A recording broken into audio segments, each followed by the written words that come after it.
Hey guys, Tim Anderson here from Marginal Boundaries, and today's episode of the Business of Travel Blogging featuring sponsored travel is all about knowing when to say no. If you looked at the end keynote from TBEX in Cancun 2014, they talked a lot about professionalism in travel blogging, and one of the big components of that presentation was people who don't know when to say no, and the 99% of travel blogs, which are crap, and how the reason they're crap is because they just don't know when to say no. They don't know how to turn anything down because they are, like we talked about in one of the previous episodes, they're one of those groups of travel bloggers who just, all they want is free travel. That's the only reason they started their blog, and so anytime something gets thrown their way, they're like, oh my god, I'm going to take that, it's free travel. You have to know when to say no. Not only are some things not going to be a good match for you, sometimes the sponsor in general has not done any research regarding you and who your target audience is. Instead, they have looked at one of those pointless, worthless, stupid top 50 blog posts from somewhere and said, oh my god, this person is in the top 50, I'm going to send them an invitation because they must be a very important blogger. That is the worst thing a sponsor can do, and most sponsors are going to take the time to research, but not all of them are.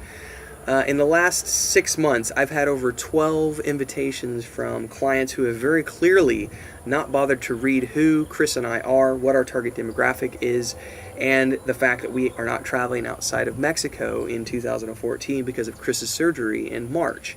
And I've turned down all of those invitations. Now, other travel bloggers are going to be out there looking at it going, well, it's free, I have to take it, it's being offered to me, I need to go do this. And they don't bother to look to see whether or not the demographics match up, or whether or not it's going to work with their schedule, or even more importantly, whether or not it's going to be a sound business decision. I talked about this in Destination Selection. You guys can read the blog post, it's linked below in the video. When I talked about how we choose destinations, it's often about the business side of my blog. So if I'm in Mexico and I get a hotel in Greece that offers me a 10-day stay at their all-inclusive resort, that's groovy. Thank you for offering me that. You've given me something that has the value of probably around, well, it just depends on the cost of the stay, but $1,500 to $2,000, maybe up to $5,000 for 10 days, you never know. And I look at that and go, it's great that you're offering me that, but it's going to cost us, in terms of round-trip tickets, the amount of money we're going to spend to get there and come back to Mexico is going to be equal to the cost of the stay.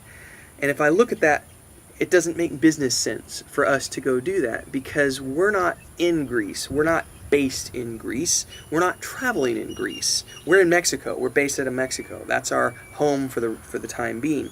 So it wouldn't make any sense for me to take that sponsorship opportunity. Now, if I was going to be in Greece for the next 3 months, and I knew that I was going to be there for a prolonged period of time, it would make sense for me to take that offer and then line up additional offers over the course of the 3 months that I'm going to be in Greece with Chris, to justify spending the $3,000 to $5,000 that it's going to cost us in plane tickets to get there and back, and to then coordinate with various other hotels and adventure tours and transportation industries and at restaurants and so on and so forth.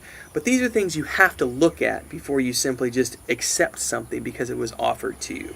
So knowing when to say no is the difference between a professional blogger and an unprofessional blogger. And if you want to make it into the ranks of professional bloggers, into the 1% who are doing sponsored travel for a living, you have to learn when to say no. That's it for this episode. Stay tuned for future episodes of the Business of Travel Blogging, Sponsored Travel. And until next time, safe travels. See you guys on the flip side. Cheers.